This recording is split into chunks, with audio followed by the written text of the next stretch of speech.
All right, let's do it live on a Tuesday edition of Cleveland Browns Daily. I am Merely Bo. It's the Great Z. Hello. Let's go. Conditioning test passed. Football on the horizon. Can you believe it? Actually, no. I can't either, man. No, It doesn't. I don't know if this is, and I know it's later than we normally are.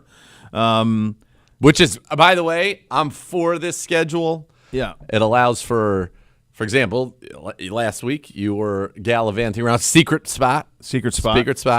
Yeah. My Nana was like trying to hit your mute button from home because you kept giving little hints. crumbs and clues, and she was not. She's like, we need to gatekeep this place. Keep it quiet. Yeah. But it allowed for the member guests. It allowed for a great many things, and you know, I like it. I like this pacing. This is fine pacing because, by the way, we're going to go through this, and next thing we know, we're going to be at Elmo's and in Indianapolis at the Combine at the end of February. It's going to go like that. But yeah, it's pretty wild. Oh, the great Holly. The great Holly is here. Very nice to see her. But here we go. I think if you ask football people, there's never enough football. Mm-hmm. You know what I mean? Coaches, front office, practice. They want enough practice. There's never enough time to do anything. I don't know if we need all of this in today's day and age. If you go back, 30, 40 years ago, and you go back to like when Deke played, and he's playing like to stay in shape. He's playing basketball games against the Canton Police. Yep. You know what I mean? And playing softball games and Hiram or whatever, like just crazy things in order to stay in shape and stay active through the summer with this massive long off season. There isn't anybody, as you just said, like everybody passed the conditioning test. These guys don't get out of shape. Yeah. They don't. They're in shape always, and we've talked about this with Dr. Voos before and others. Like sometimes maybe it'd be better if they did give a little couple weeks off and let tendons chill out and some of those things. And we've talked about those when we do that, the remote at we have a nice ramp up period at UH all the time. Ramp it up. Yeah, but I mean, it's like this is a lot. I mean, you're not going to play a game until what, like September 8th or something like that? Is that when we're somewhere in there? I haven't even looked, but it's somewhere in there. It's a full, and we were just here for all this time. And as the season gets longer, I wonder because you're going to get to 20. That's where you're going. You're going to get to 20 games. So, or 18 games for sure. 20 18 weeks. for sure. 18, 20 weeks. Which I like that. I do too. One and then international, 2 bye weeks. Fine. And you're going to get to, at that point, you would get, you were even numbers, which we're all a fan of, and you'd get to President's Day the day after the Super Bowl. So that checks boxes for everybody. Everybody's off that day. Yeah. That's a nice little holiday in the middle of February. That's a win. But I do wonder if one of the givebacks will be taking even more away from the offseason. If that would be a way to pacify the players on that. It's interesting. And I think that, another just kind of taking a step back, and one of the things we have talked about, Dr. Voos, is like, think about, in Deke's days, and then they'd come in and be 2-a-days for like 3 hours each, so 6 hours of practice in a day. But it's kind of like if you think of the Richard Petty era NASCAR cars, those things could just run forever. Yeah. And then you think of now today's Formula One cars, the slightest little thing takes it out of commission. And I think finicky. As athletes, now we are as finely tuned as we've ever been at any point in human history.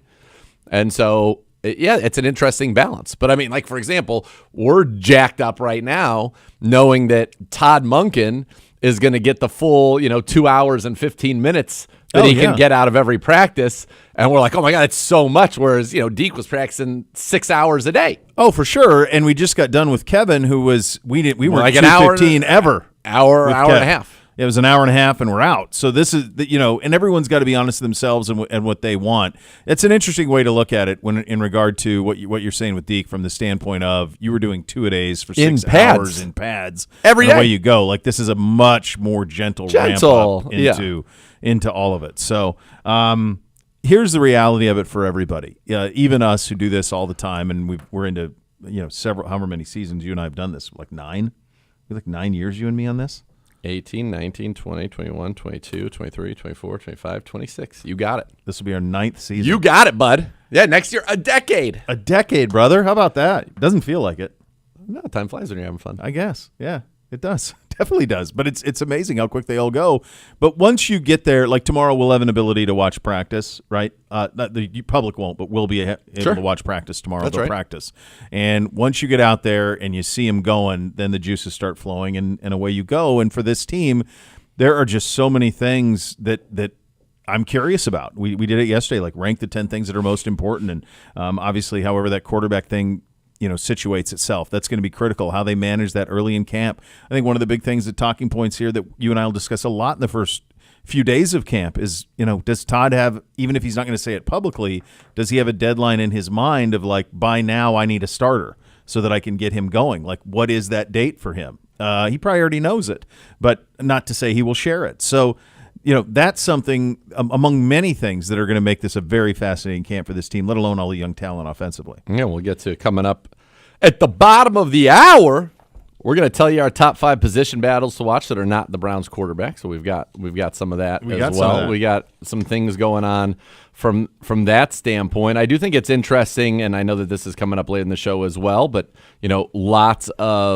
this is a time of year where a lot of people sign extensions or find out they're not getting what they wanted. Yeah. And we'll talk about that a little bit later with other teams in the league, especially Tampa Bay Buccaneers. Sounds like they have 2 people who are not getting exactly what they want at this time. So it's a fun time around the league. It's a little bit of a newsy time around the league, which is good because it has been so quiet. I think maybe one of the quietest late June through mid-Julys in the NFL ever. In fact, it felt like when minicamp was over, the NFL went away. Shut down, which is, it needs to. It is a sprint the rest of the time in this business. Like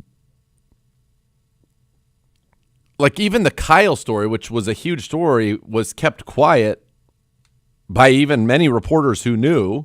Your friend and a guy that I looked up to, really was an inspiration my entire broadcast career, Dan Patrick, had a big problem with how that was covered up and how it felt to him like Schefter worked with the 49ers to release that information, and DP was not pleased about the way that all of that was done, and the severity of that accident appears to be quite severe, and it was not known for weeks, which is kind of crazy in a day and age when there's like it's just amazing nobody was there with a cell phone, right? Right, but there had to be an incident report, right? But there and for whatever reason, that supposedly never is going to see the light of day. They're not going to talk about who was at fault, what happened, any of it. Yeah, that stinks. That and part it of makes that it worse almost. It does. I agree. I think with anything, like, get out in front, just tell the truth right away. Yeah. It's way worse trying to manage it down the line.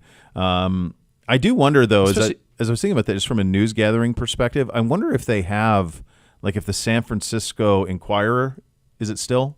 There was the San Francisco Chronicle. Chronicle. I'm sorry. And then there was the Examiner, which went away, I think, while I was still around. But the Chronicle. The Chronicle was the paper of record. Yeah. That's right. So, like, does the San Francisco Chronicle still have, like, a cop beat writer or multiple? They, in the old days, 25 years ago, they probably had 15 people on the crime beats. Oh yeah, looking for all those things and doing investigative stuff. Like, do they have that anymore? Was anyone even looking? Like you mentioned, like in today's day and age, like, did anybody have a cell phone when it happened? That had to be something. If there was an accident of that severity, it had to have been called in. You have vehicles. There's wreckage that has to be moved. Like, that would have had to. Authorities would have had to have been involved in that. But was anybody looking for it the way they would have been looking for it 25 years ago? I don't know. So what's amazing to me is that, so when I was growing up, Lowell Cohn was a legendary and renowned Bay Area sports columnist who wrote for the Chronicle. Okay. And back then, like in the Chronicle, but we had newspapers, the sports section was green. Like they used a green paper. Oh, really? So it's called the Sporting Green. Oh, that's cool. So when on the Fold, the entertainment section, which was like movies, restaurants, whatever, was pink. Okay. News like the paper was actually pink, like all of it, or yeah, just the whole top? No, the whole thing was on pink paper, That's and the whole smart. Sporting Green was on green paper. So when you in the Fold, you knew I just want the sports. It was its own self. Can you just pull the green section out, and now you got sports. Nice. So it was actually pretty smart. But he wrote it. So his son, Grant Cohn, is now a beat writer for the Niners as well, following in his father's footsteps. And he is hard on the Niners. And my dad is not a fan of Not his a fan. at all. What does he have to say about this? So it surprises me more than anything that he did not get this, and it feels like he's the one who goes like in their press conferences and like goes at Kyle and John Lynch.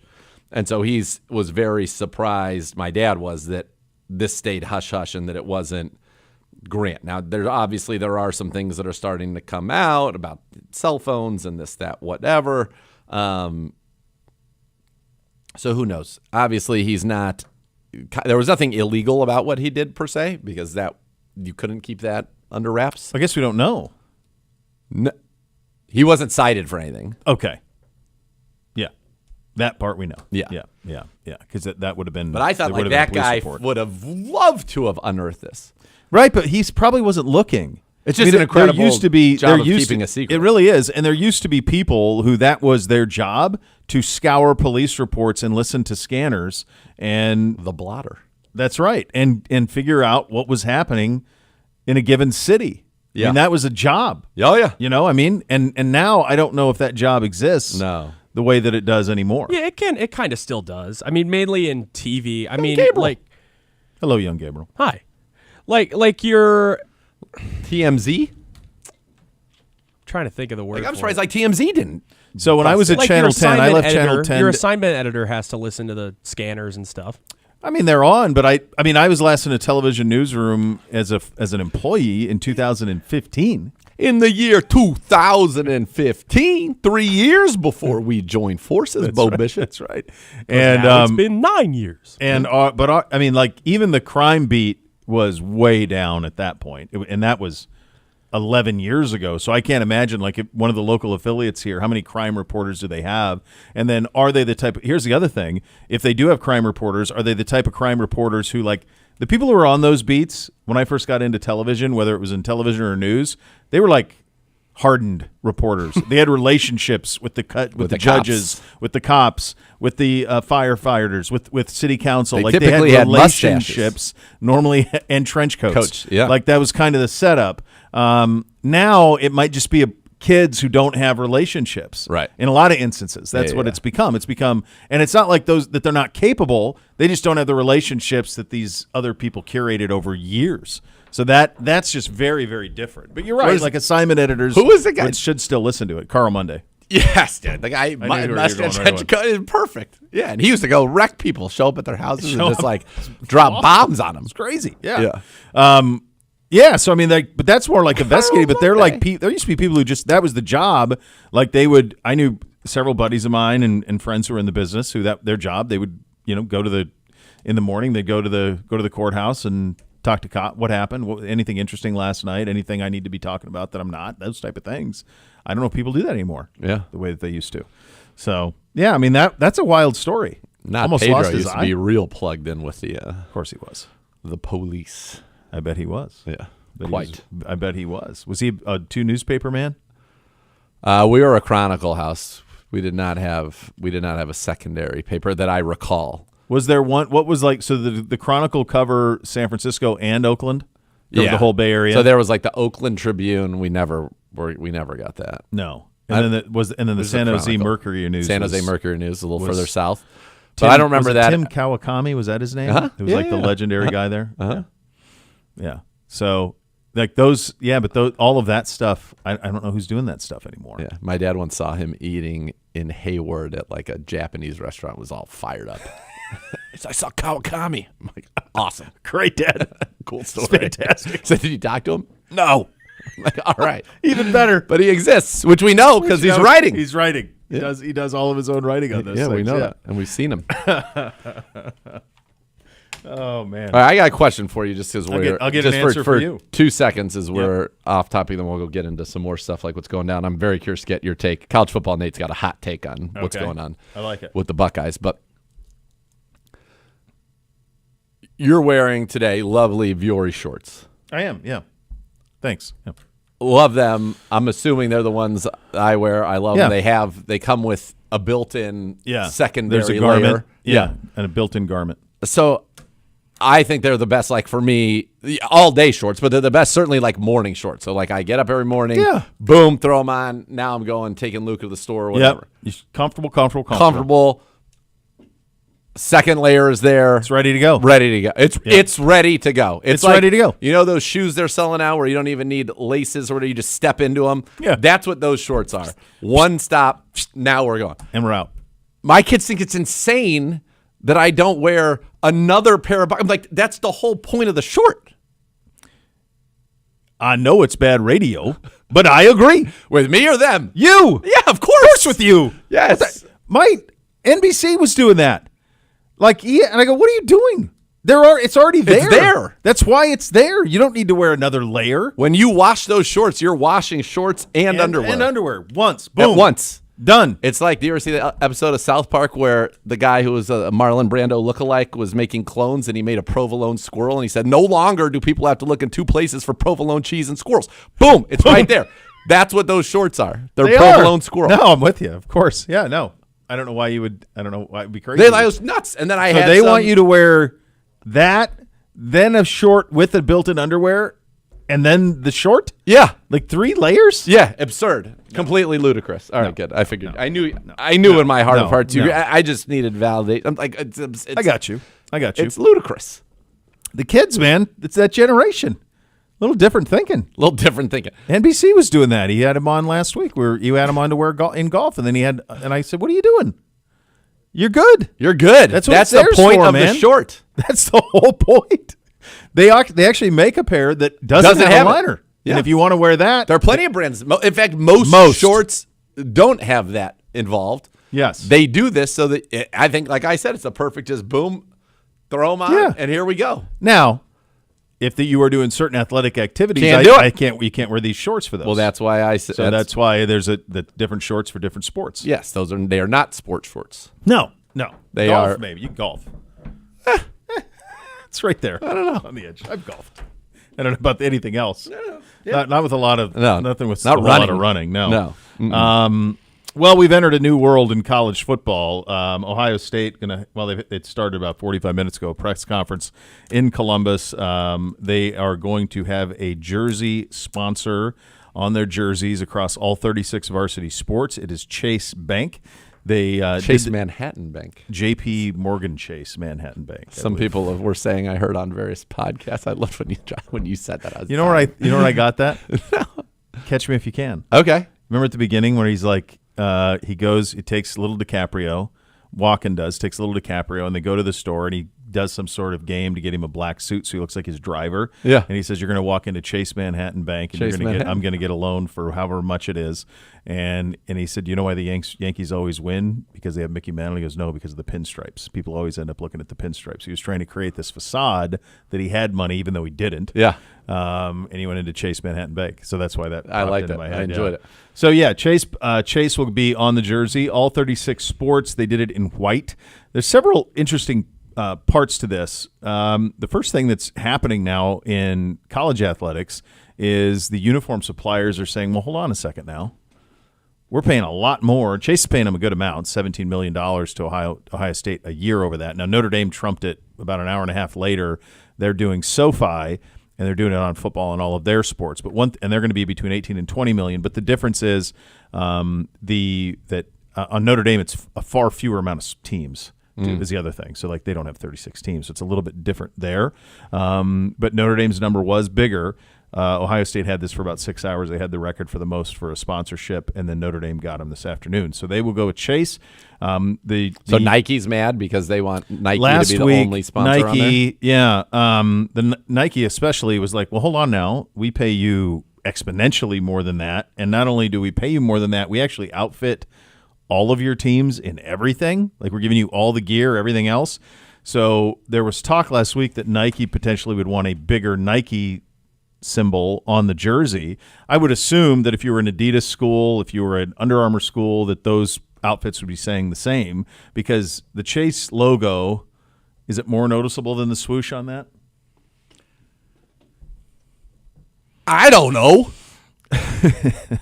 But here's the deal, Nike. The value that you're doing is that so when little Timmy wants to buy an Ohio State T-shirt, or he wants to buy an Ohio State jersey, or he wants to buy an Ohio State hat, or he wants to buy anything Ohio State, official Ohio State sports merch, he has to buy Nike. That's that's what the money's for. Well, the only pushback I'll give you on that, on the jerseys, yes. But now, I mean, Ohio State is licensing to so many entities now.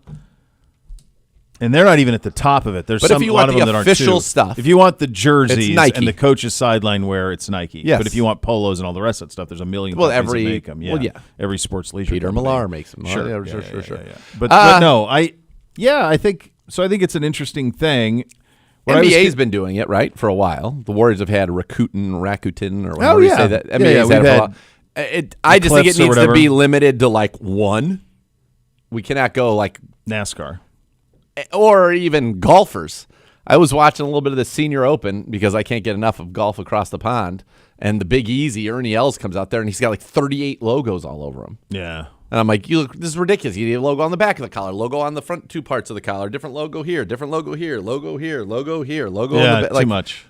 Hat logo, side hat logo. Enough. So as long as they keep it like that, I think it's fine. It makes sense. It makes sense. I still think Nike's in a good spot. You want to be the official jersey supplier of Ohio State. I think there's plenty of money in that for them. I like that it's done in white. Now, does that mean even on the white jersey it will be white? It's black on the white jersey, so it really pops on the black jersey because it can't be blue. Shouldn't it be red? But they don't want to be red because that's not one of their colors. It's not one of their colors, so they're blue and So white. I don't like that on the white. The other thing I was going to say, can you pop that jersey back up? Dr. J. There you go. Man, with the wipe and everything, incredible. Yeah. So call this the purist in me, or call me ignorant when I say what I say, and you're like, no, that's actually you have that all wrong. Mm-hmm. I hate those sleeves.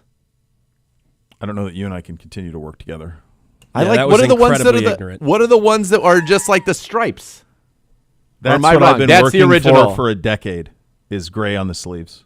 What No, is 20 years I've been working for that. They took the gray off the sleeves in really 2006 sad and went to the red and black the stripe. red and black? Yeah, But was the there ever a home- red and white? Never. No. Okay, that's what I would want. Oh, in fact, S may never talk to you again either. That's fine. For the period of 20 years, Ohio State did not have gray on their home uniform. Which is they're scarlet and gray. Yeah. So Well, the their helmet's uniforms gray. essentially but the jersey had no gray on Okay. it. So this is the original Buckeye Heritage Stripe gray. This is what they wore through the 50s, through the 60s, most of the 70s. They wore it entirely through the 90s, the early 2000s. Can I ask a question? And then Jim Tressel, because Nike wanted all of the stripes to be uniform. Yeah. Remember when we did it? When we had the uniform thing and they made all of our stripes? yes. Of course, this was everywhere. Yeah. This way and all these ways. Well, basically, this is our version of that. So this is your classic. This is that, So- like the Chubb jersey here that we're looking at with those striping that we currently wear. I guess what to me Mm-hmm. and what you say now makes sense, and I recant some of what I said, but I stand by this. Mm-hmm. And there's no way in the 50s they had a material that was that metallic. It looks like silver to me. So it was gray on the sleeves, and now it's a silver on the sleeves. So gray, it's that's one more. So now it matches the helmet. It just kind of looks to me like it's like a piece of tinfoil. We'll see what it looks like on the field. Okay. So they haven't worn them yet. No, they have Okay. not. So this Okay. is their version of Their this is classic. a modern, Throwback. of, of their traditional uniform. But normally it was a gray. I think it was a little more muted. Yeah. Because the reason I said it, and I would normally not even comment on it, is that when Yeah. I look at that jersey, I see the shininess of that silver more yeah. than I saw. That's the first thing I noticed when that jersey went up there. Yeah. Yeah. So, the gray is what like Buckeye fans have wanted that for 20 years since they took it off. So this is kind of their version of that, and they just went silver. So they'll have silver helmets and silver pants, which is what they've always had. Dial it back. Just dial the. Let's see what it looks like on the field. Okay, fair enough. Let's see what Fair it looks enough. like on the field because it might be a little shiny. Could also be Not- the not an lighting there. argument That you'll could be win like here. these lights. That What's could be that? these lights just hitting right Let's on find it. anything to blame other than you because I don't want to blame you because I love you. Yeah. Yeah. So I wanted to say that maybe there's a bunch of reasons why it doesn't look as good as you think it should look right now. Yeah. And then hopefully when it gets on the field, Then you'll we're be gonna love like, it. oh, yeah, I love it. They look great. Love it. Yeah. It's their version of that. I don't mind the color. It just to me it looked like it's so shiny. Just quit while we're ahead here. Yeah. That's it. I walked a lot of it back. I'm just You I'm did good. We sticking did on the good. We shiny. got there. Yeah. 9 years together. We know how to walk things back. Yeah, we know how to get right where we need to be. This happened, and really the last frontier for this is the NFL. Yeah. Everybody else has done this.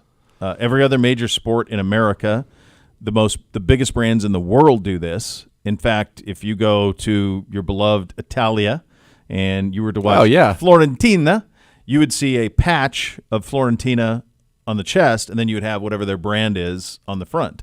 Yes. It would be their massive name. I mean, I think it's B-Win is Real Madrid's right now, and they got a tiny little crest. Madrid's is Emirates now. Emirates. Is it Emirates now? Yeah. What's Arsenal now? Are they Emirates too? Yeah. It's like so many of them are Emirates. That's all it says on their jersey. It just says Emirates. Yeah. And then Fly it's better. got the tiny little crest. So that's what they've done over there for a long time. Barcelona was the last one without the last big club.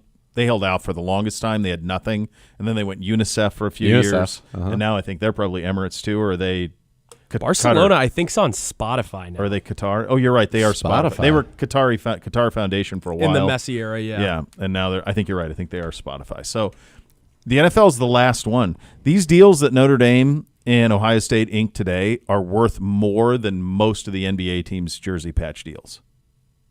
I'll be honest with you. I was surprised it was. I thought they were that for the Buckeyes worth 20 plus. I think that was a steal for Chase too. Yeah. I really do. I don't know if they are now. There could have been a company that wanted to pay more and they didn't want it. They didn't want to be that association, because that's the other thing. Like you have that association. Yeah. You know. I don't know if it's this TV. It doesn't look as shiny on this TV. I think it's a good job of you. There you go. You're back. I'm back. I like it.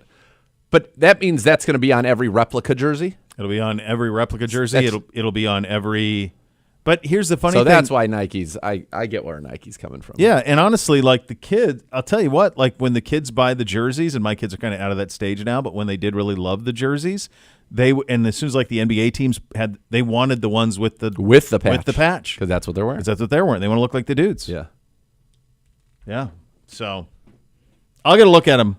We'll see. But this is happening because this is found money. Is what this is. Of course. And they have to find it in any way they can. They got NIL they're dealing with, and a lot of that's coming privately. Some of that's coming from their media partners. This was all done through Learfield at Ohio State, which is handling their NIL deals. But the reality is that all of these places have to find money wherever they can to pay for all of this stuff. Because whether you're paying for players or whether you're paying for renovations or whether you're paying for, in some instances, you need new buildings, it can't all come from boosters. So you have to generate all the money that you can. When we, as a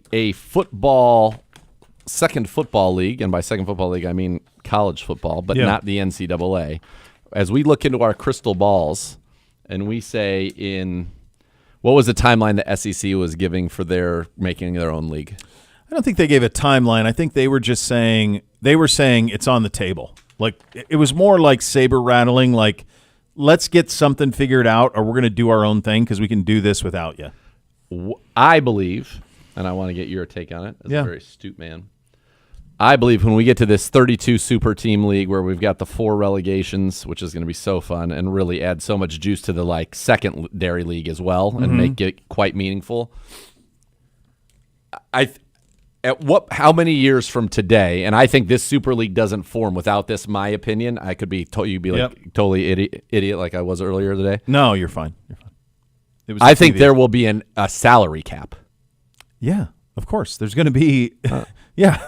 Duh. The only way to do this is to call it what it is and make it professional sports and pay them and give them a percentage of the revenue and all of those things. But each team will have a set of course amount they will. for NIL. Of course. That's the same when you're in the Super League. Yeah, you'll have a cap. It'll be just like what we do. Yes. You have to work Yes. around the cap. There will be a cap and a floor and all those things.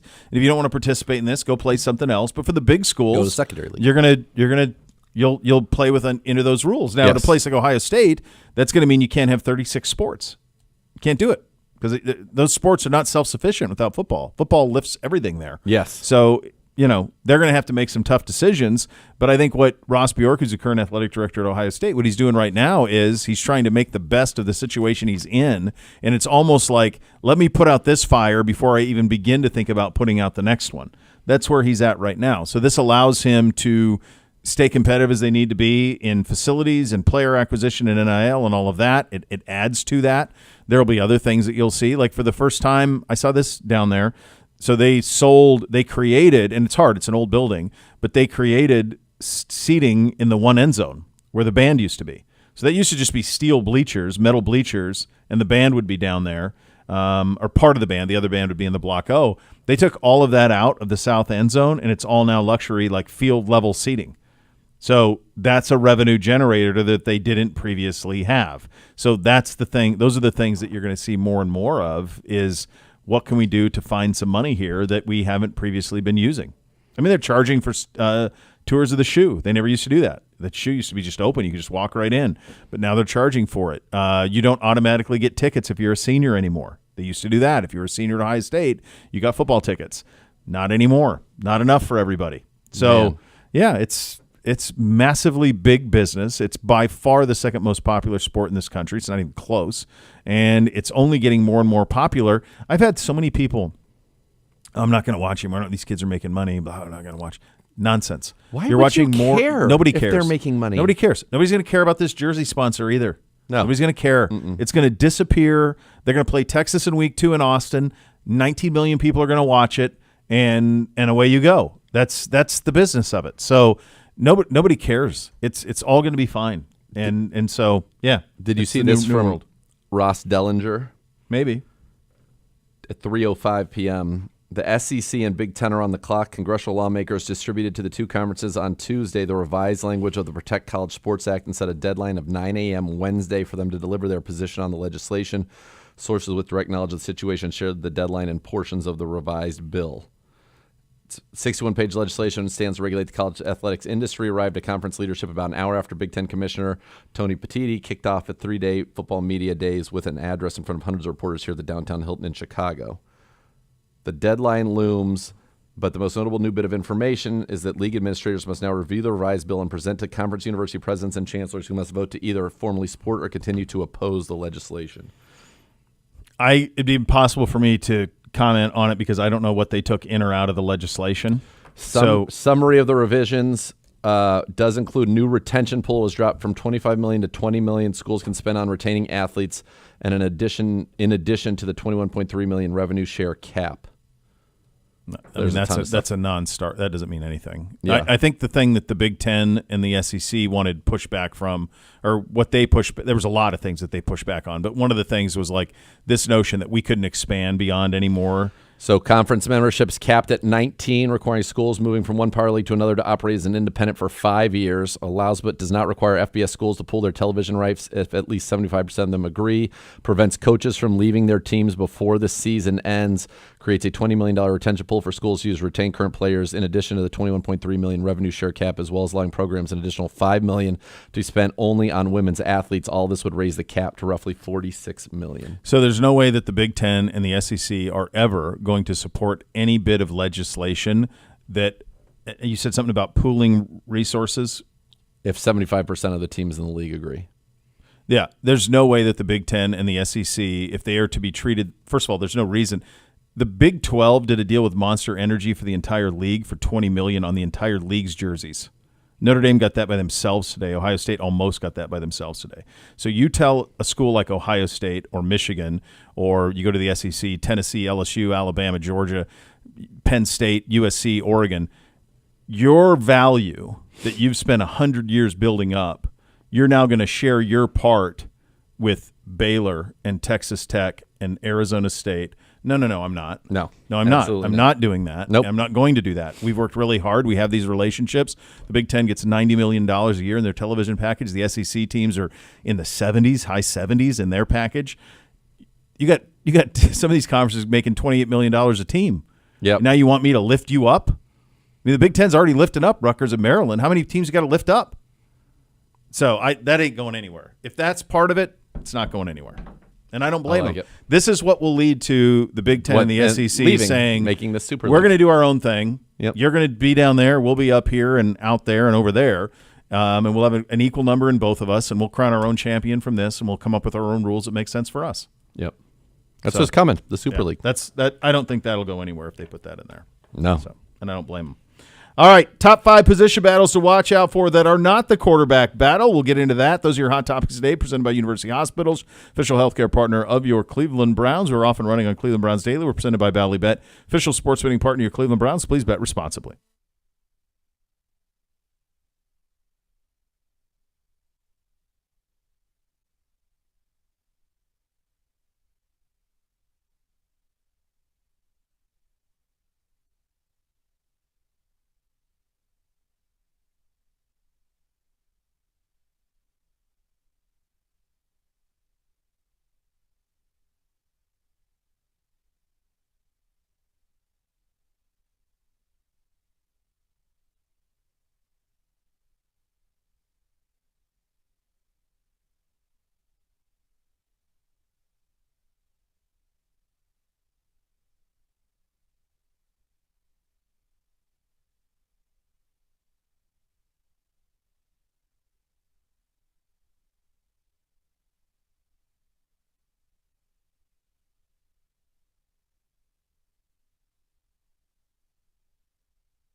Add more fun to your fan of the Ballybet Sportsbook app. Download today. Get 50 back in bonus bets. You place your first wager of 10 or more. Ballybet, official sports betting partner of your Cleveland Browns. Gibbe has tasked us, along with the G-Man and Dr. J, top 5 position battles non-quarterback. Would you like to go? Are we coming to a consensus? Let's come to a consensus. Then we can work together. I think it's better. I like it. I like it when we do that. All right. Do we want to go 1 to 5? I think that might be easier. I think so, too, because I think I agree with you on that.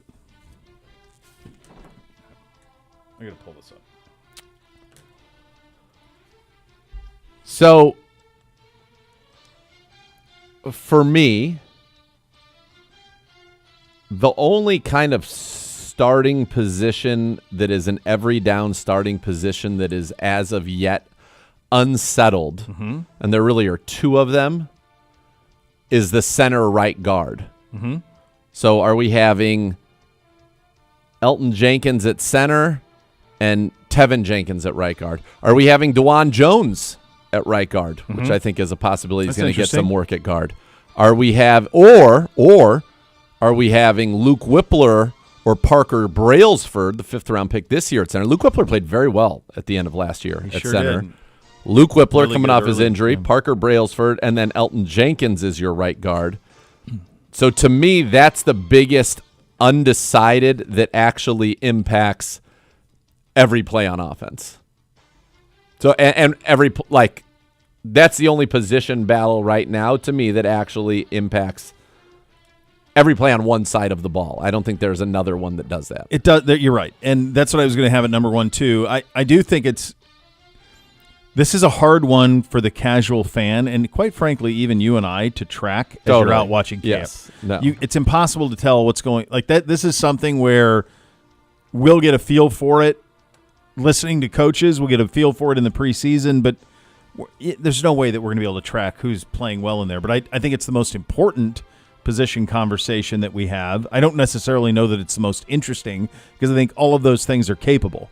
And I think for most fans, and offensive line is one of those things where we don't want to think about it. I mean, that's the beauty when you have someone like the Hoff for all those years. Like, don't worry, you're safe. We're safe. Nothing is, our offensive line for really the better part of the last 15 years, you're safe. Nothing to see here. You're going to be fine.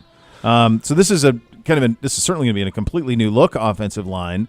So I think it's the number 1 most important position-ish battle that we have, just how it shakes out and with determining wins and losses, even though I don't know if it's the most interesting. Agreed. And right. It's very easy to see, is this with quarterbacks complete in the pass is sometimes it's hard to know who is, what's going on in terms of the line, who actually missed the block, those things. The experts know that. I think the easiest way to watch it is, on the all 22 because it's really hard to see that from the sideline, but on the all 22. And then you look at kind of the coaches tell you, not only through their words, but more through their actions. Who's getting the reps? Are we trying things all over the place, or are we saying, oh, no, we're pretty settled here, and this is what we're going to do? So that, to me, is going to be the most interesting and most meaningful just because it's going to impact every play on one side of the ball, at least for a period of time. So I'm with you, number 1. Okay, all right. Number 2, I would propose, because it's what I'm number 1 most interested in, would be the receiver shakedown. I'm fine with that. So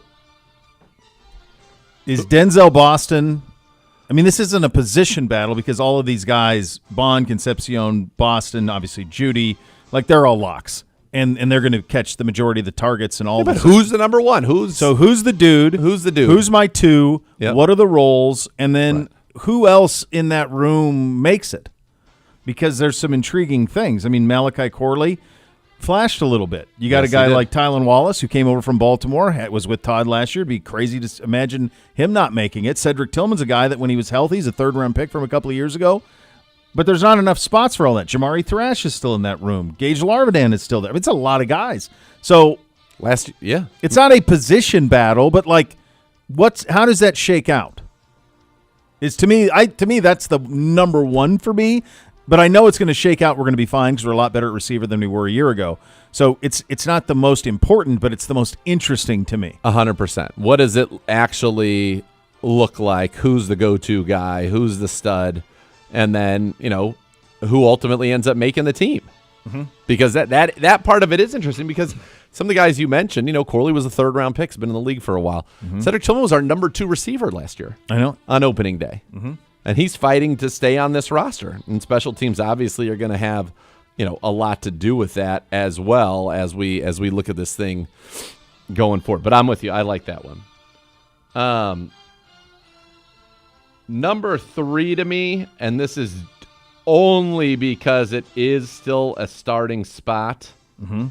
But number 3 to me is going to be, and it's not super important if we're being really honest about it, but who's our starting Sam linebacker and who is the guy that is going to actually come in the event of an injury to Carson or Quincy? Who's that guy that's going to have to fill humongous shoes? Just think of the names. The Justin Jefferson, not that one. Not that one, Dr. J. Winston Reed. What are you watching? Are you watching? Easton You guys are Eckert. watching baseball? Sad. It's just in the Buki Watson. background. It distracted Dr. J. Like all of those names are. It's a lot of unproven dudes, We're actually buddy. talking about Tennessee Volunteers head coaches. But He's a good guy. There's not anybody who's played 500 snaps No. on defense, and in fact, I think that number might be. We've gone through this. It might even be nobody's played 300 snaps on defense in their NFL careers of all the other guys in that room. Right. So Eddie Olafushin, you've got, as you said, Buki Watson.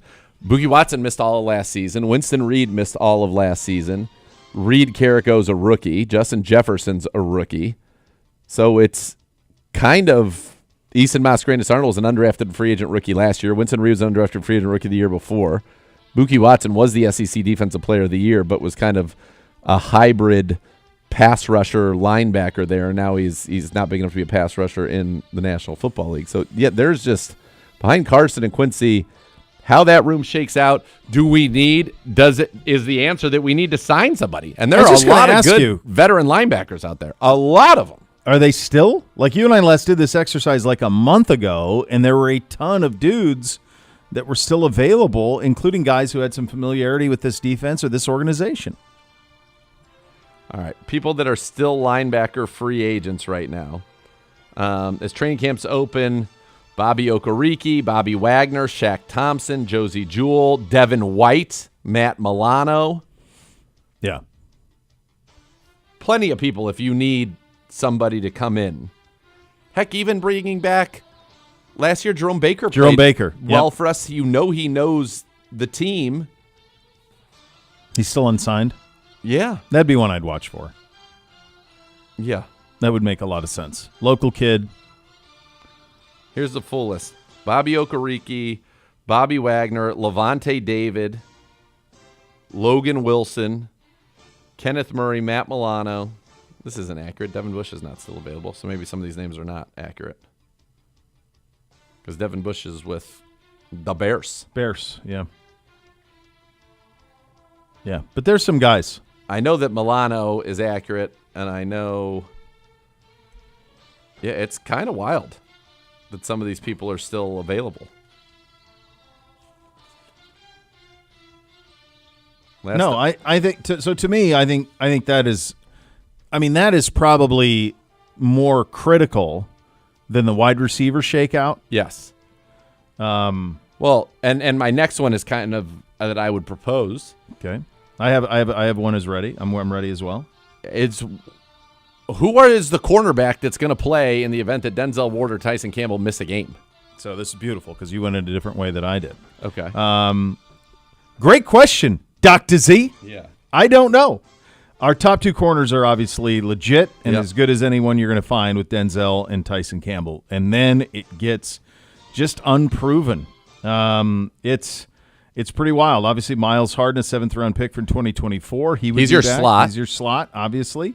Other corners in the mix, Damari Mathis. So that's who they're hoping. But Damari Mathis, we signed him while you were out. Yeah.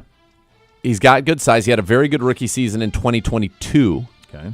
And they thought he was going to be the starter next to Surtain in 23, and after 4 games got benched.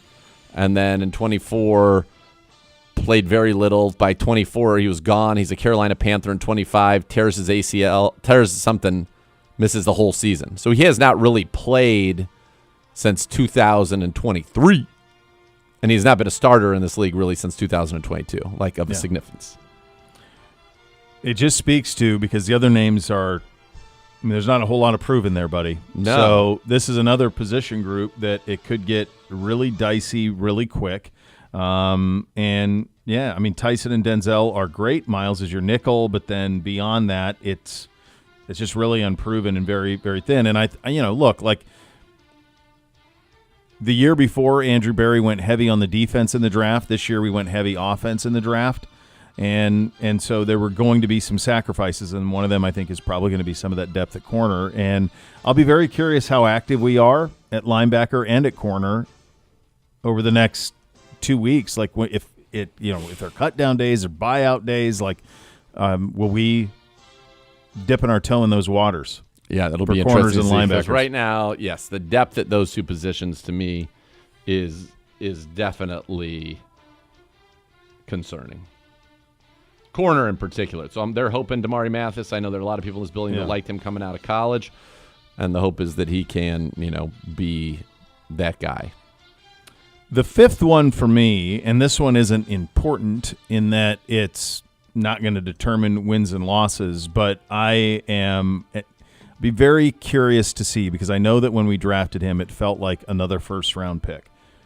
Emmanuel McNeil-Warren, does he press Rocket Hittman? Does he press? Does he press for playing time in a three safety look? Can he get ready quickly? Yes, I think that to me is another one that's very, very interesting. I think he will play a ton in his rookie season, and I think we will play three safeties quite a bit.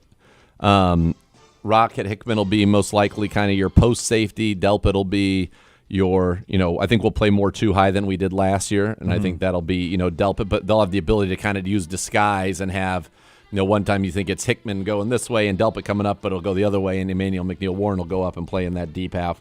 So, yes, I do think he will play a lot. I think that he will – one of the reasons I think that we are light at linebackers because they're going to use Emmanuel McNeil-Warren or Delpit kind of as an extra linebacker in some of these situations. So my answer to that is yes, they are – big things are expected. And, yes, it does feel like, the Browns got, 4 of the top 52, but Emmanuel McNeil-Warren and Denzel Boston are both guys that they would have taken at pick 24 when they took Casey Concepcion. So that – yes, that is a big part of this, and he is a big part of it. One other that I would put just on kind of a minor, to me it's minor, is just kind of, and it is a battle because we don't know. We know in the tight end room, we know that Harold Fannin is going to be there. Beyond that, we don't really know, in my opinion, what's going on. So you've got in that room 2 draft picks in Joe Royer and Carson Ryan. You've got 2 guys who have kind of been here, former undrafted free agents, Brendan Bates and Blake Whiteheart. And then you've got, you brought in Jack Stoll, who's certainly more of a blocker at this stage of his career than anything else. How does that room shake out is, I think, it's just going to be interesting. Yep. I think all things being equal, it's going to be, the rookies. Yep.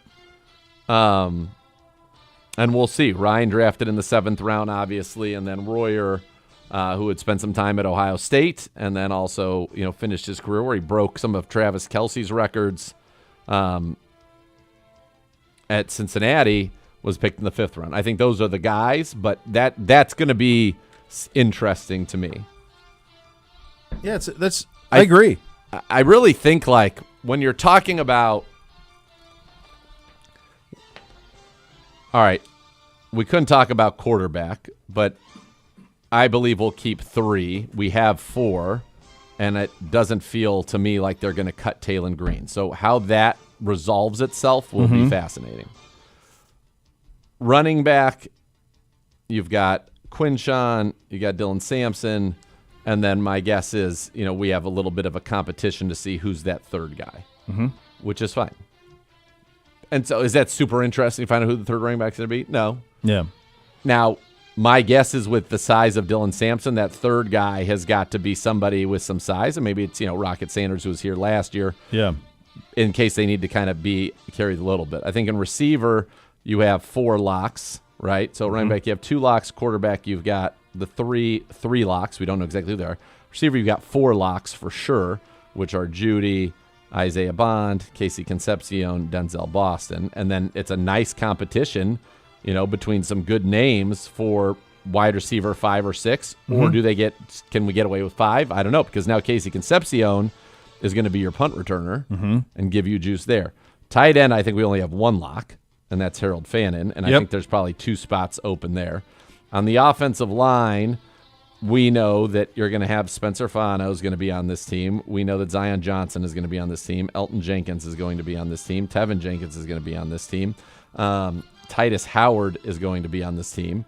So that's 5. DeJuan Jones, I believe, is going to be on this football team. That's 6. Yep. Parker Brailsford would be 7. Kind of the battle between, does Luke Whippler make this team? Oh, Austin Barber, we drafted in the 3rd round. He's going to be on this team, yeah. 1, 2, 3, 4. That's 8. KT Levison's still back there. KT Leviston. You've got Luke Whippler. Kendrick Green, who has been in the league for a while. Zach Zinter. Yep. Tyree Phillip. Okay, there's what this offensive line ultimately ends up looking like will be interesting, but I think you got 8 guys that are already there. We typically carry 9 or 10. Yep. So how do we get there? Now, there are always injuries that could change some of these things, but defensive end, we have 3 locks. Yep. And again, this would be another one you could say, okay, who's going to be the 4th defensive end? That's definitely a battle. But we have our 3 locks of Jared Verse. We've got Alex Wright. We've got Isaiah McGuire. Remember, we signed A.J. Epinesa when we had Myles Garrett, Alex Wright, and Isaiah McGuire. So they were still looking at that position. Now, could Fano's brother, who was an undrafted free agent, is that somebody that could get in there? Julian Aquara's been brought back, but he really hasn't played in the league in a couple of years. You got some other undrafted free agents. Defensive tackle, I think you've got, we'll call it 3 locks, which would be Malik Collins, Mike Hall, Mason Graham. And then the question is, Aiden Huntington, who made this football team last year, does he continue? But when you're an undrafted free agent, I feel like you always have to kind of prove yourself. Always got to compete. And then we signed Kalia Davis, who had started every single game for the Niners. So I feel like he's probably seems like he's going to be in the mix, in a good spot. But we've gone 5-5 here. Linebacker, we have 2 locks, and I think that's it. And that's Carson and Quincy Williams. Cornerback, I think we have 3 locks. Yep. And that would be Denzel, Tyson, and Miles Harden. Beyond that, we have a lot of guys battling for a few spots, and that's Damari Mathis, that's Trey Avery, D'Angelo Ross, Miles Bryant? I think Miles Bryant we brought in, who's kind of a backup nickel corner, and we've got some undrafted free agents as well in Michael Coates Jr., Nate Evans, and Herring, who are all going to compete there. Safeties, I think you've got 3 locks, maybe 4, because at safety you've got Grant Delpit, Ronnie Hickman, Emmanuel McNeil-Warren. Now, they really like Donovan McMillan from last year, but we signed Daniel Thomas. We did. And he's a special teams guy, ace. And it feels like he'll make this team. So what did you end up to on locks? What was your number of locks? So let's see. 3, 5, 9, 10, 18, 21, 25, 27, 30, 35, 38. So 15 spots, which is just more than we normally have. We've had pretty the last big number. few years. That's a pretty big number. Yeah. And it's all running back 3. It's deep. Wide receiver 5, 6. Except tight end corner 2, 3. and linebacker. Right. Yeah. And I'd say tight end 2, 3, and then defensive end 4 is a guy who will play. Yeah, absolutely. So yeah, but that's where we're at right now. Tomorrow we put the ball on the tee and away we go. First day of practice tomorrow. Second hour of the program coming up next. Just the Cleveland Browns Daily. We're presented by Ballybet, official sports betting partner of your Cleveland Browns. Please bet responsibly.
All right, welcome back in. Cleveland Browns Daily, presented by Ballybet, official sports betting partner of your Cleveland Browns. Please bet responsibly. Time to go around the league. 26 teams report to camp today. By the end of the day, all 32 NFL teams will have reported to camp, and away we go. I saw interviews in Pittsburgh today with Metcalf and Rodgers.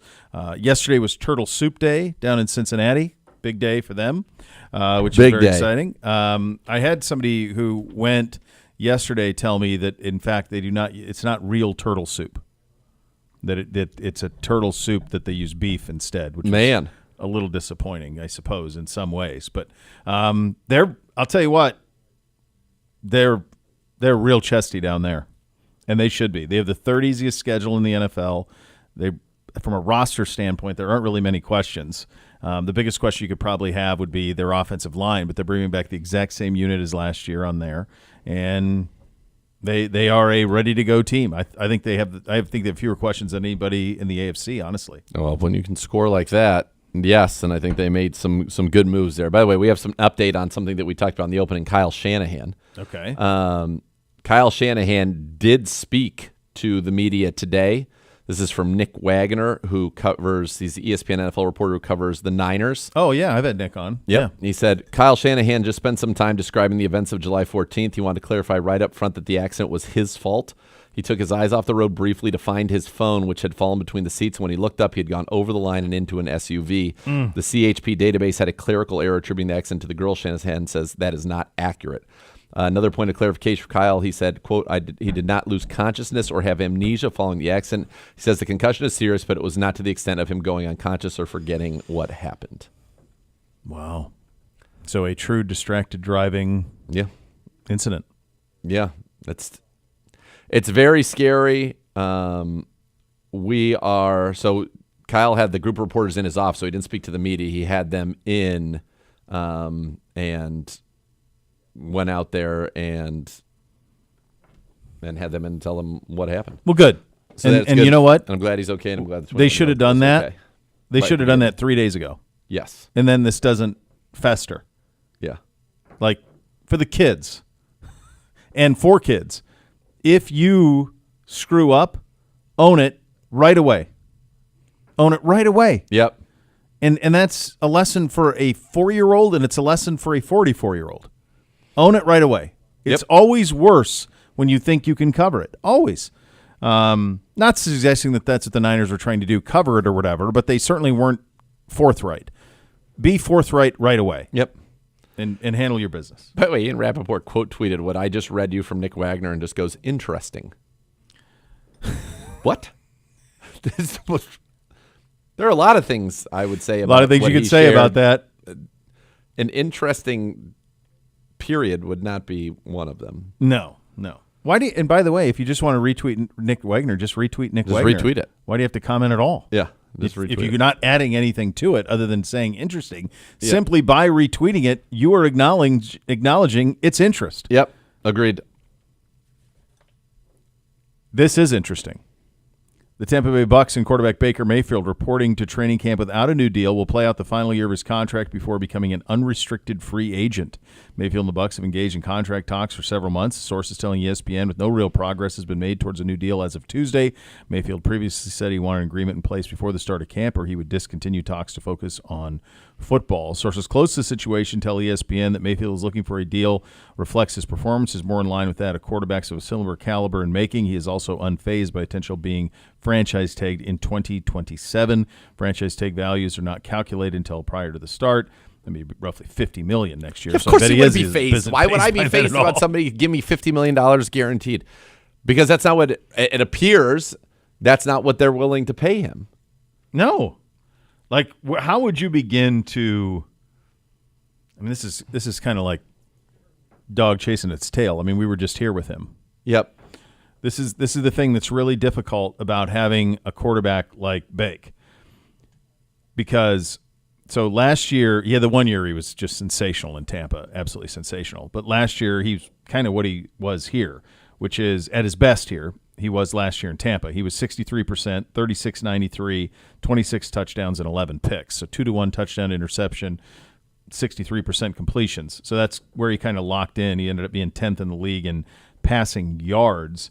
In terms of QBR, he was 12th, so he's top half of the league guy. In terms of rating, he ended up last year 21st in rating. So what is Baker Mayfield worth to a team like the Bucs that are to me, appear to be walking into a transitional phase of their roster? Because they have the Vita Vea news today as well. So Mike Evans is no longer there. They got a young stud receiver in Emeka Egbuka, and they've got some young pieces, but it feels like kind of their window of winning the division maybe is closing, or maybe it's closed already.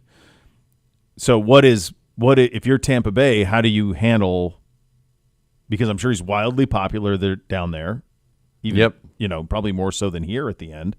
And so how do you assess value to that? I think it's one of the hardest ones to do. I agree. It's very difficult. Because I don't think there's any question that he is one of the top 16 quarterbacks on planet Earth. Yep. I also don't think that he is one of the top 8. Nope. Or maybe even, we'll say 8. And then the question is can a Baker Mayfield-led team, like, what's the ceiling with that? The ceiling is what he's done in Tampa and what he did here. He can quarterback you to the playoffs. He could win you a playoff game. He probably can't get you to the Super Bowl. He's not an elevator of those around him or an offense. He's an emotional elevator. He can also 100%. be an emotional vacuum. Mm-hmm. So he's a very difficult guy to kind of process what to do with, because he's wildly popular with fans, wildly. He can be not only, we lived it, he can be incredibly fun to watch. He can be incredibly effective. Yeah.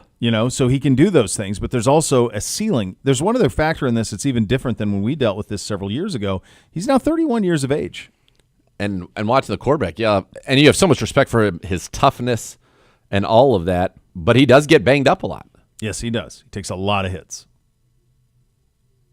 And he makes some incredible, his performance against the 49ers last year, that was a game that I happened to be able to watch. And he had one play on a 3rd and long where he escaped 800 guys and then made the play. They ended up winning the game 30-19, and he was awesome in that game. Yeah, he has that in him. Oh, yeah. He started off the season last year. They had like a come-from-behind win on their first, I want to say, Atlanta, Houston, their first 4 games were all come-from-behind wins. Atlanta, Houston, the Jets, they lose to Philly. They beat Seattle 38-35 in a crazy shootout where he throws for 379 and 2 with no picks, 29-33.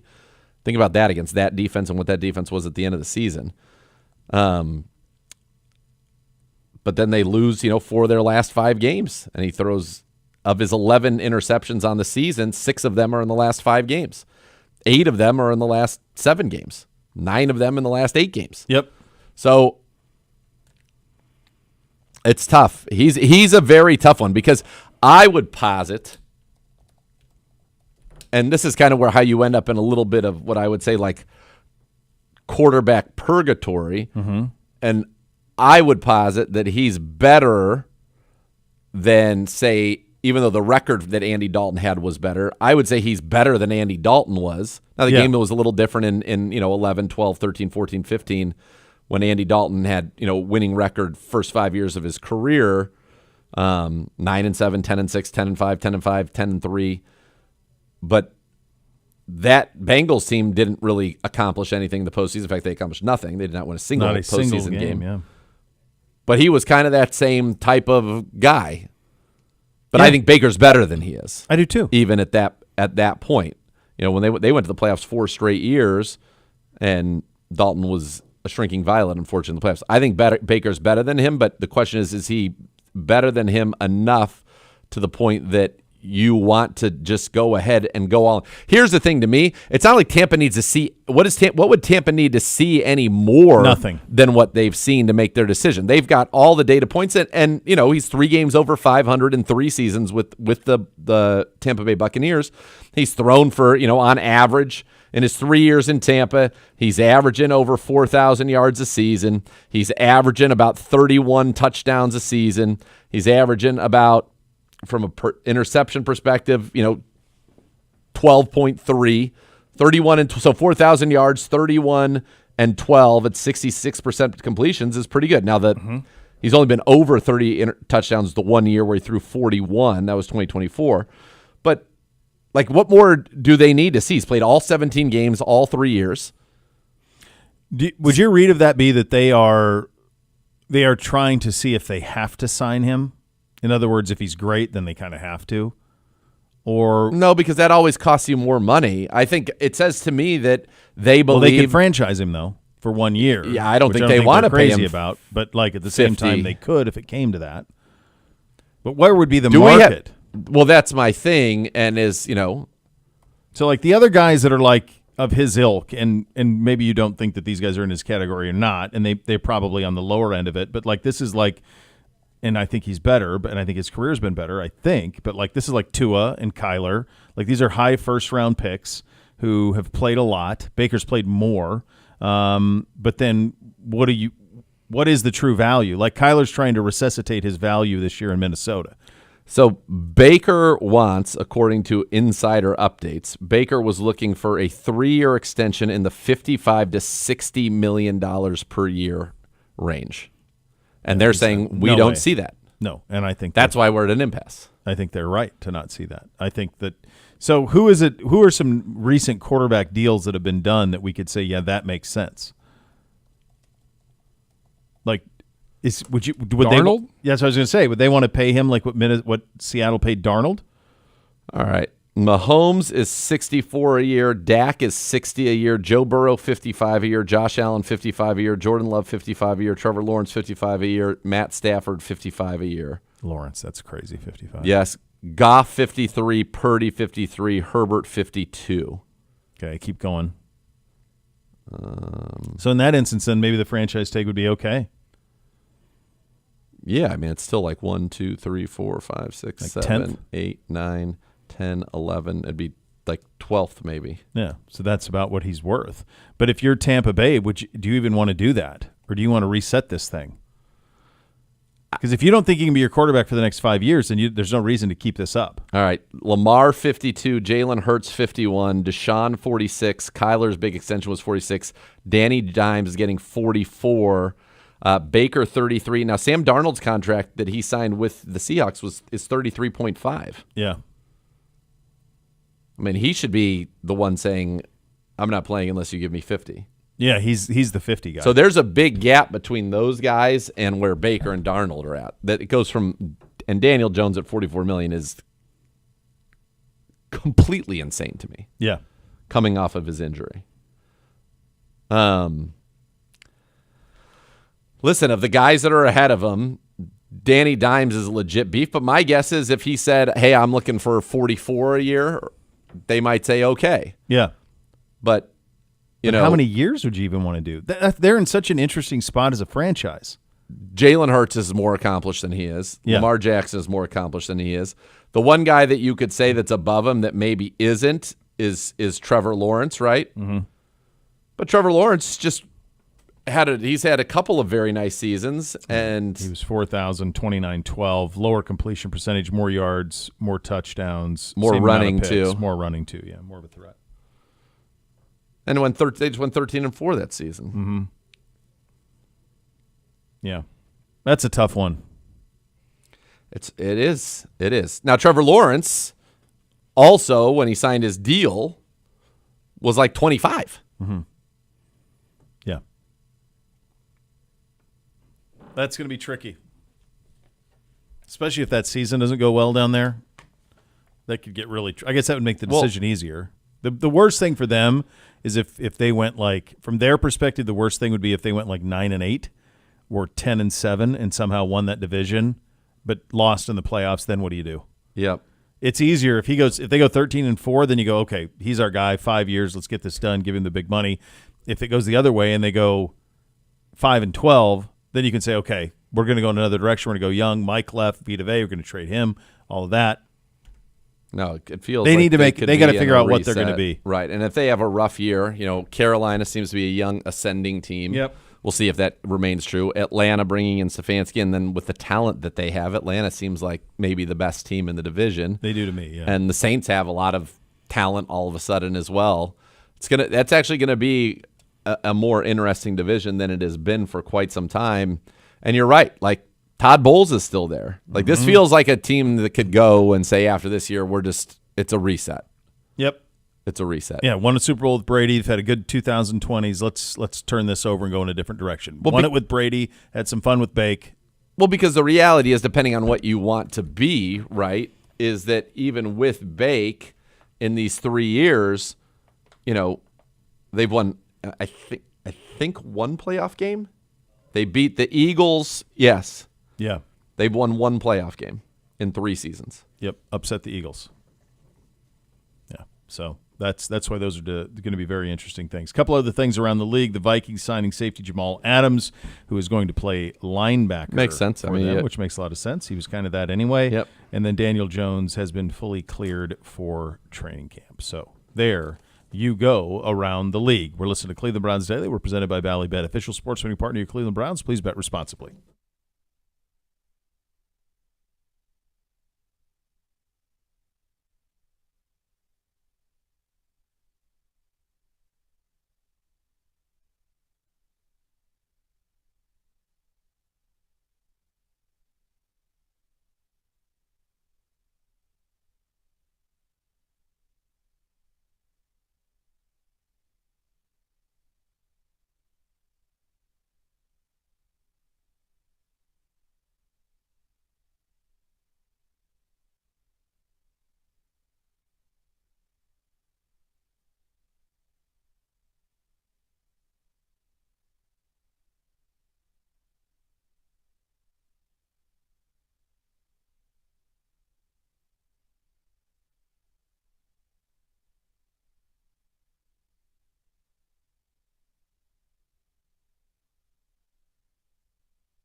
And for the ultimate Browns gear, head to the Browns Pro Shop, a Fanatics experience right next to Huntington Bank Field. Jerseys, hats, hoodies, collectibles, exclusive merch you're not going to find anywhere else. Shop in-store or online at shop.clevelandbrowns.com. The Browns Pro Shop, official merch for true Browns fans. Time for a little higher or lower, better or worse. Hello, Gibby. Hi, gentlemen. How are you, buddy? Good, good, good. From Matt Bowen, the 2026 NFL offseason. All right. The top impact signings, trades, and draft picks. Holy So cow. my task for you, Oh, God. obviously we have one that makes the top 50. Yeah. The task for you both is to attempt to guess the top 10 signings, trades, draft picks. Okay. So it's more of the player itself All right. than it is the actual move. Well, I think we have a good idea what's number one. It's Miles. Right? And that's got to be the biggest move of the offseason in the It NFL has is to be. Miles. Yes, you would be correct. So Miles is one. All right. Okay, so you say this is draft picks too? Draft picks, trades, and signings. Okay. I would think A.J. Brown to the Patriots would be on this list. You would be right at number 2 on the list. Okay. Dexter Lawrence to the Bengals. Number 4 on the list. Look at us. Crushing it. Who was the Pro Bowl corner that the Rams got? From the McDuffie. That would be number 3. So the Rams at 1 and 3 in terms of that loaded football team. I'm going to put one on here that hasn't happened yet. Aaron Donald returning to the Rams would be top 10. It's so funny because, didn't we ask Andrew about that and he said no chance? Did we do that? I don't think. That's not what he said no chance to. He said no chance to something else. Oh, okay. Okay. Maybe it was. Oh, I think it was. I think Threes told me he didn't think he would. Kind of looks like he is. Kind of looks like he is. Kind of looks like he is a little Yes. bit. Kind of Yeah. seems like he might be. Apologies. Apologies to Siciliano. Didn't mean You're to. good. He's misquote just you. landing right now. Okay. Fernando Mendoza. Not in the top 10. I mean, how can the guy's the number one pick if you're going to include draft picks? Number one pick quarterback. Do you think maybe just because he's not? They don't think he's going to play. I mean, they came out today. I think Kubiak came out today All right. and said we want him to be tested. We want our starting quarterback to be tested, and that's going to be Kirk Cousins. Oh. Hendrickson. Yep. Should have been Crosby. Ended up being Hendrickson to Ravens. The cheater comes in at number 5. Hendrickson. Lump him in. Simon. If Mendoza was on the list, this will be on the list just because he's, I guess, a little bit of box up. Kyler. Kyler's got to be on the list. Kyler is number 6. Yep. Okay, so we got one. I through just 6. had to go through this list of top 50 things. Yep. I found Mendoza's name finally. Okay. At number 48. It's probably because they don't think he's going to play, but I still Well, think he now should be Cousins much is the starter. much higher. When you think about drafting a quarterback number 1 overall. Okay, so there- Linderbaum. You've got the Linderbaum's top 6 so Linderbaum's got to be on Linderbaum. there. far. Linderbaum is number 8. Yeah. Mike Evans. Not in the top 10. He's number 13, though. He is number 13. Touche. Hey, now. Waddle.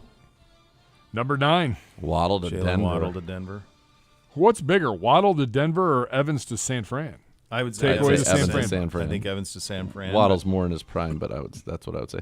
Are We got they 2 left. Malik Willis? That's a You good have one. 2 left. Malik Willis. No. No Malik Where Willis. the hell is Malik Willis? 22. 22. I'll run this list into you guys when we're done, but you are missing number 7 and number 10. Number 7 and number 10. One, Did the Bills? Didn't they get DJ Moore? DJ Moore. number Bills. 10 on the list. So this was all acquisition, trade, free agency. Number is what this 7 all is the only draftee to make the list. and it's not Mendoza. Ty Simpson. No. Well, that was the most shocking at the time. It was, and really still, Well, yeah. It is. considering everything else they've done. Let's think. All right, let's think of so Arvell Reese was Giants, Sonny Styles was Commies. Like top 10 guys, non-quarterback. Jeremiah Love. That That team's seems not anything. nuts. The Chiefs trading up and taking Jeremiah Love is number 12. That's Let number me help you out there. So Who did the wasn't Chiefs come up and get? Mansour Delane. Nope. He's 21. All right, let me ask you this, Gibbe. Can we phone a friend with a couple of questions? Sure. Is this rookie someone who was drafted in the top 10? No. And it's not then Ty it's only Simpson? there's only one. Caleb Bingo. Downs. Caleb Downs. Let me run the list in. That's way too high. What are we talking about? How is that number? Because he plays for the Cowboys? And probably because he's Caleb Downs. But no, that's too Well, high. for sure, but That's too high. that can't be a bigger deal.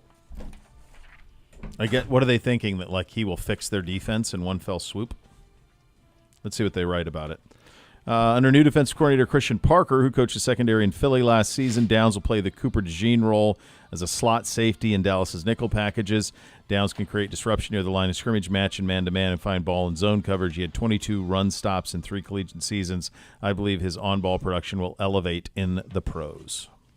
Like Reuben Bain is 11, Jeremiah 12, Mike Evans 13, Jalen Phillips to Carolina 14, Alante Taylor, the corner, to the Tennessee By the way, 15, Verse I guess 16. Verse should be higher than 16. yeah, he If should. Miles Verse is should one, be in the he top should be 10. in the I top just thought 10. that was one thing, but I Me guess too. right. I assumed as much. Kenneth Walker coming off of a Super Bowl MVP to the Chiefs at 17 feels a little low.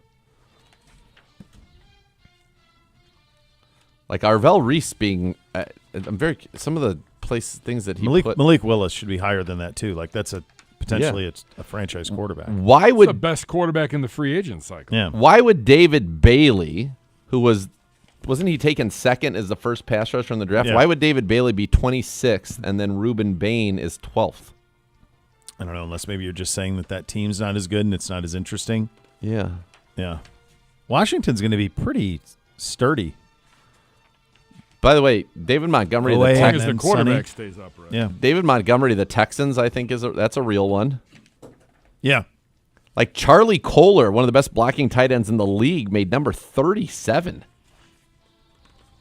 Wow. One of the most, I mean, he's got it 33 on here, but it's really one of the most interesting sliding doors was Mekhi Lemon to Philly when he's on the phone with Pittsburgh. Yep. That's a fascinating one. I wonder why Spencer Fano doesn't make it on this list, but Blake Miller, drafted by the Lions, makes number 42. Cleveland's up. Carnell Tate's 43. Geno Smith, 44. Chigga Conco's 45. And Francis Mauigoa, 46. Mendoza, 48.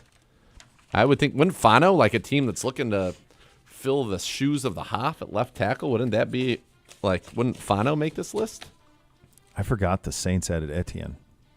They had Etienne. They had Jordan Tyson in the draft to Olave and Jawan Johnson. Yeah. Jawan Johnson had like 800 yards last year. If And Shuck's good, they got a slinging it around chance a little bit. They Yeah, got do a they have chance to be Kellen Moore frisky. as the head coach? Yeah. Yeah. They got Yeah. a chance to be frisky. Yeah. You can't tell me like Alex Anzalone is at 49. Like what is it? How is that going to do anything? He's a nice player, but like, come on, what are we talking about? Carnell Tate should be higher on this list Way. too in terms of top impact. I mean, this is your time to see if Cam Ward can go. Yeah. So to me that one ought to be a little bit higher on this thing. Jared Verse ought to be a little bit higher. Mike Evans would be I have a hard time believing how that's not going to be a hit. Yeah. Unless I he's agree. just totally out of gas, which it didn't seem like he would be. It certainly did not. No. Which of these in the top 10? Let's do the free agent trade player acquisition Okay. and take the Miles trade out of it. Which of these was the most stunning as it happened? Trent McDuffie kind of came out of nowhere. Did. And Dexter Lawrence. Those were the two that were stunning. I mean, A.J. Brown was the worst kept secret in Ever. Yeah, like that trade was done. Yeah. Forever. Linderbaum was stupefying. He's a center, so you don't pay attention to it, but like nobody leaves the Ravens. No, and he heck of a year, heck of a salary. Guy's a stud. He is. Yeah, it's surprising they, the Ravens they draft him high. Like they Yeah. never lose their guys. That one floored me. They didn't want to pay him. They didn't want to pay him. No.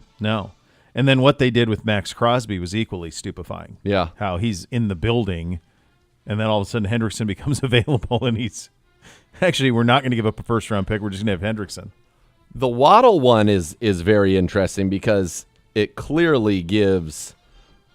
I mean, it is a huge boost to the Denver Broncos and Bo Nix, but it also makes me wonder and feel a little bit bad for, Malik Willis. Malik Willis comes to a team that was, it's used to be Tyreek Hill and Jalen Waddle, and I mean, who in the world is he throwing the ball to?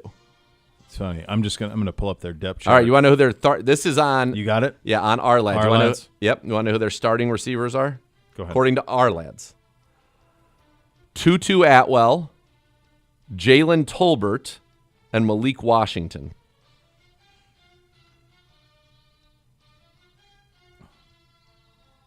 Yes, Bo. Bo in the front row. Why did the Miami Dolphins acquire Malik Willis? Of all of the teams in the league, they're the team that should have leaned into this. They could have ran out Quinn Ewers, former perfect prospect. They could have ran out him, taken some lumps. They're dreadful. Dreadful. They are dreadful. I mean, by the way, Buffalo and New England might both end up with like 13 wins playing these clowns. Current.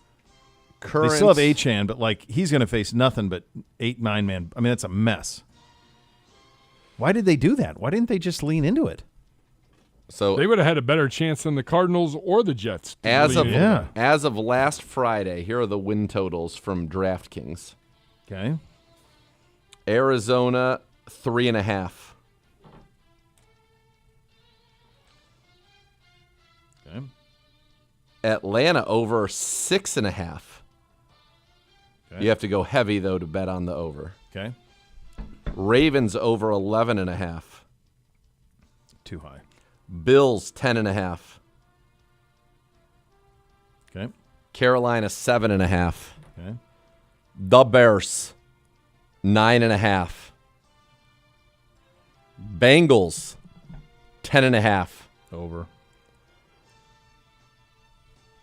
Those are positive odds on the over currently. Plus 115 over. Minus 140 under. Browns 5.5. Minus 130 to go over. Okay. Dallas 9.5. Denver 9.5. God, that division's so hard that they're 9.5. Detroit They win 13 last year. Detroit 10.5. Window missed. Green Bay 9.5.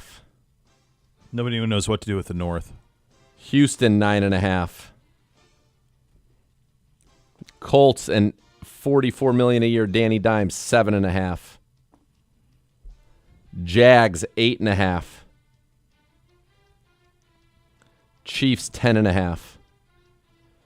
The Raiders 5.5. Okay. Chargers 9.5. Yep. Rams 11.5. Dolphins 4.5. So they're way down there with Arizona. They might Arizona's even the be lowest. worse. Arizona's got Arizona's 3.5. a bunch of dudes compared to them. They just paid Jacoby weapons. Brissett. Crazy. Vikings 8.5. Patriots 10.5. Saints 7.5. Okay. Giants 7.5.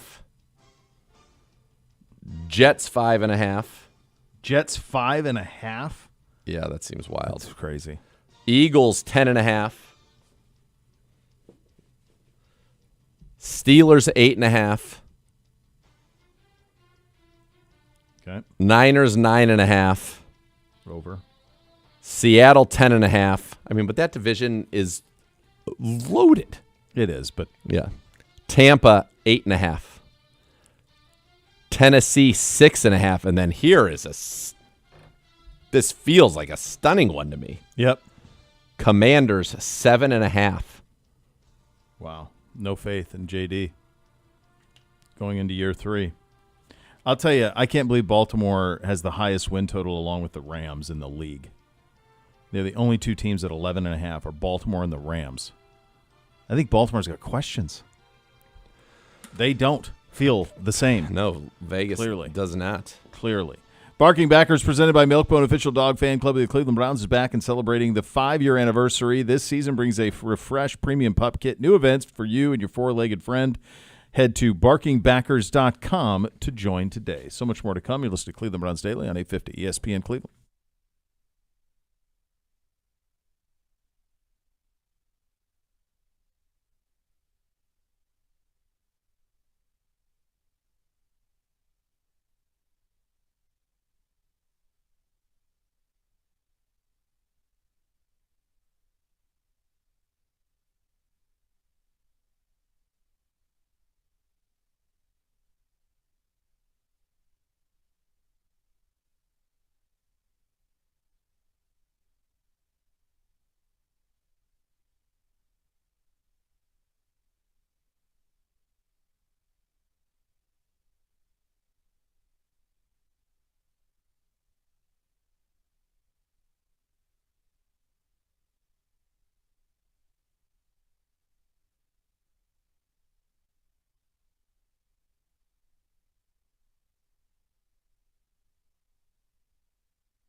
Do you think we'll ever see jersey patches in the NFL? Yep. Yeah, me too. Didn't we have them on our practice jerseys a few years ago? Oh yeah. Yeah, yeah. We had Lecom. Yeah. Yeah, Lecom. Usually, That's right. typically do have them on most practice jerseys. Will do that. But yeah, it's coming and it's fine. That's fine. I just again keep it one, keep it small, like the Buckeye one. That's classy. It's fine. I do think so because to your point, it's found money. Yeah. Yeah, I'm honestly surprised it has not yet happened. Because it's Me too. It's if let's say Ohio State got 17, Notre Dame got what's an NFL team worth? 40.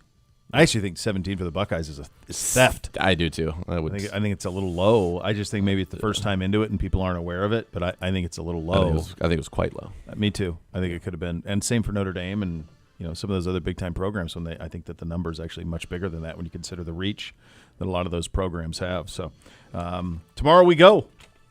30. Tomorrow we go. We practice. We will have copious notes.